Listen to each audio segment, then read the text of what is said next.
Hello friends, welcome to TrendTech Guide. Today I'll show you how to increase as well as decrease font size in Gmail. So if you are new to our channel, don't forget to subscribe. So let's start. Over here you can see I am here in my Gmail.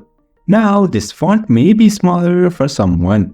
To increase this font of Gmail, first of all on the top right you can see here is 3 dots. Click on this. Over here you can see here is zoom. And here is magnifying glass over here. Now to increase this font, just click on this plus icon and you can see font of this Gmail is increased. Also if you want to decrease this, just click on this minus sign and you can see our font is decreased.